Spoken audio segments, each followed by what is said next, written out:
É possível que você tenha alguma noção do que se passa na Venezuela. Você provavelmente acredita que por lá existe um poder autocrático, onde o ditador impõe suas determinações por meio de militares ou da justiça devidamente aparelhada. Mas não é bem assim. E o que você vai ver agora mudará sua forma de enxergar as coisas. E se você assistir até o fim, provavelmente perceberá que um sistema muito semelhante começa a se instalar no Brasil. Na Venezuela, alguns grupos operam como proprietários de suas áreas. São os coletivos.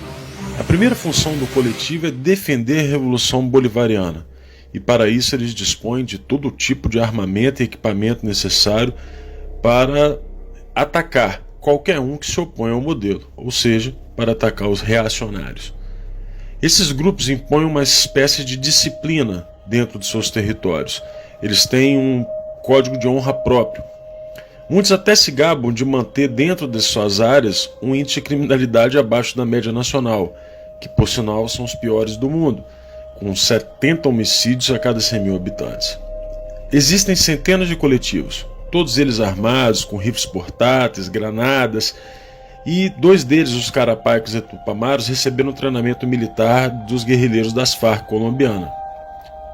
Além disso, eles têm relações estreitas com outras gangues paramilitares, como os Los Rastrojos, também da Colômbia, que lhes fornecem armas. Esse grupo colombiano vive em conflito com o Exército de Libertação Nacional da Colômbia, que já se faz presente em 10 estados venezuelanos. O conflito entre essas organizações é uma constante, a disputa por territórios, muito parecido com o que acontece no Brasil. O governo venezuelano sustenta esses grupos por meio de planos sociais, concede recursos para seus projetos culturais e são eles que cuidam da distribuição de alimentos, entre outras benesses, naquele ambiente de fome e miséria.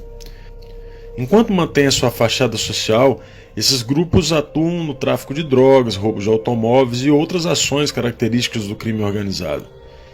Quem começou tudo isso foi Hugo Chávez, que financiou e permitiu que esses grupos crescessem nos bairros pobres do país.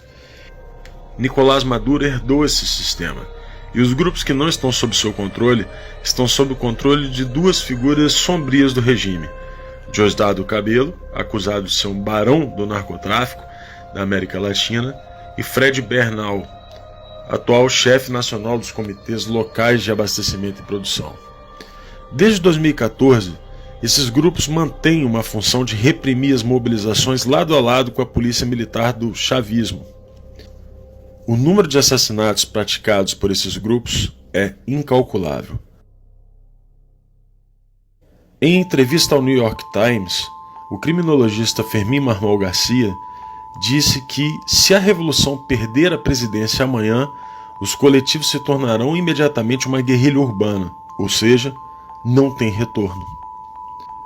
Os coletivos mais conhecidos são o Movimento Revolucionário de Libertação Carapaica, que usam vestimentas militares e escondem o rosto, e o seu líder é o comandante Murat. Suas armas incluem M4, rifles FAL, e são considerados um dos 2 grupos mais perigosos. O segundo grupo mais perigoso é o La Pedrita, que nasceu em 1985 por Carlos Ramírez Valentim. São responsáveis por inúmeros homicídios.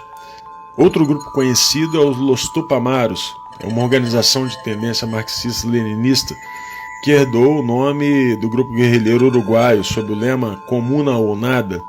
Esse grupo é apontado como o principal repressor dos protestos de oposição ao regime de Maduro. Existe a Coordenadoria Simón Bolívar, que atua em Caracas e se autoproclama um dos coletivos fundadores do regime. O coletivo Alexis Vive é conhecido por suas ações armadas e recentemente atacou as instalações do maior sindicato empresarial do país. O último grupo é o Grande Polo Patriótico, criado em 2011 e formado por 28 conselhos setoriais, que possui 10.810 mini-coletivos. Como você pode perceber, o sistema de dominação do povo venezuelano não pode ser revertido por um sistema eleitoral simples ou pela queda de Maduro. A melhor definição do que aconteceu por lá foi feita por Lech Walesa. Segundo Walesa, fazer o socialismo é fácil. É como fazer uma sopa de peixe de um aquário. Basta aquecer a água, não precisa nem temperar, as plantas já estão lá dentro. Fazer o contrário, criar uma sociedade livre a partir do comunismo, é como fazer o aquário utilizando uma sopa de peixe. Isso é complicado.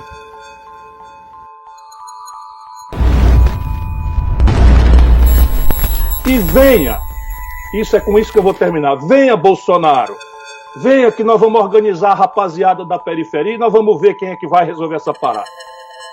O juiz federal Odilon de Oliveira de Ponta Porã, na fronteira do Mato Grosso do Sul com o Paraguai, obteve evidências da atuação de guerrilheiros das Forças Armadas Revolucionárias da Colômbia, as FARC, no treinamento de bandidos ligados ao 1º Comando da Capital, PCC, e ao Comando Vermelho.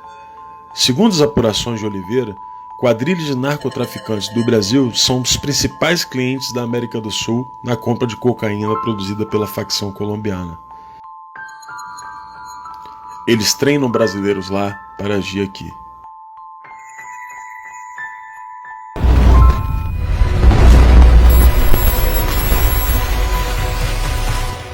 A revolução do lumpenproletariado já está em andamento no Brasil. O lumpenproletariado, esse produto passivo da putrefação das camadas mais baixas da velha sociedade, pode, às vezes, ser arrastado ao movimento por uma revolução proletária.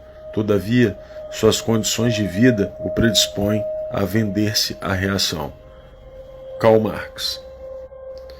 Você consegue se lembrar do Brasil antes de 2002?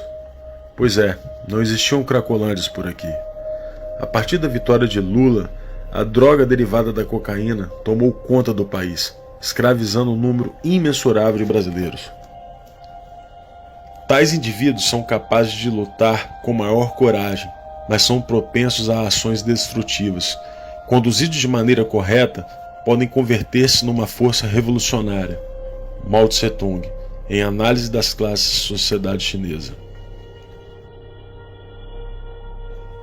Frantz Fanon é um teórico marxista muito conhecido entre as esquerdas.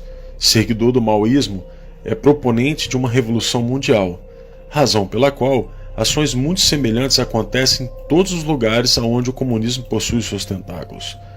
É dentro dessa massa da humanidade, esse povo das favelas, do núcleo do lumpesinato, que a rebelião vai encontrar o seu ponta de lança urbano. Venha Bolsonaro, venha que nós vamos organizar a rapaziada da periferia e nós vamos ver quem é que vai resolver essa parada. Este lumpenproletariado é como uma horda de ratos. Você pode chutá-los e jogar pedras neles, mas, apesar de seus esforços, vão continuar roendo as raízes da árvore. O lumpenproletariado, uma vez que é constituído, traz todas as suas forças para pôr em risco a segurança da cidade. E é o sinal da decadência irrevogável, a gangrena sempre presente do coração do sistema colonial. Aqui no Brasil, a gente reagiu. Fomos às ruas e exigiu o fim de um governo que estava corroendo a nossa sociedade por dentro. E conseguimos uma vitória singela, mesmo que os revolucionários tivessem tentado impedir de todas as formas. Acontece que a revolução lumpenproletariada estava em andamento por aqui, e não será fácil reconstruir um aquário a partir de uma sopa de peixe deixada pelo petismo. Você então se pergunta como podem haver banqueiros, artistas, intelectuais e membros da elite que não conseguem perceber esse tipo de situação e ainda assinam manifestos junto com Ciro Gomes, que, como já vimos, tem exata noção do que está acontecendo. E para isso, Karl Marx também tem uma explicação. A aristocracia financeira, tanto no modo de obter seus ganhos quanto no modo de desfrutar deles, nada mais é que o renascimento do lumpenproletariado nas camadas mais altas da sociedade burguesa. O lumpenproletariado não está limitado aos drogados, bandidos, famigerados da classe marginalizada. Estão nos poderes, nas corporações, na mídia e no judiciário. Veja que até as opiniões de alguns jornalistas conhecidos têm mudado, e isso acontece de acordo com a mudança de quem banca os seus contra-cheques. São as pércoras do jornalismo, ou os degenerados da informação. No judiciário, do mesmo modo, um número cada vez maior de criminosos é colocado nas ruas. Parte deles para alimentar a massa revolucionária, e outros vinculados justamente aos grupos que tratamos há pouco. Tudo isso é feito às claras, não existe segredo. Preciso que a gente denuncie isto. Que a gente anteveja esse tipo de manobra. Porque não se pode fazer isso com o Supremo Tribunal Federal. Agora eu vou dar uma desperto e vou conseguir a decisão do aborto. De preferência, na turma com 3 ministros. Aí a gente faz um 2-1. E deixa de fora desse seu mau sentimento. Você é uma pessoa horrível. Uma mistura do mal com atraso e pitadas de psicopatia. Isso não tem nada a ver com o que está sendo julgado. É um absurdo, Vossa Excelência, aqui fazer um comício cheio de ofensas, grosserias. Vossa Excelência não consegue articular um argumento, fica procurando. Já ofendeu a presidente, já ofendeu o ministro Fux, agora chegou a mim. A corrosão do Conselho de Justiça da nossa própria Carta Magna atende ao conceito de Revolução Lumping. Afinal, a disciplina e os códigos de honra, como já vimos, terão que ser aplicadas por grupos criminosos ao fim da conclusão do processo revolucionário.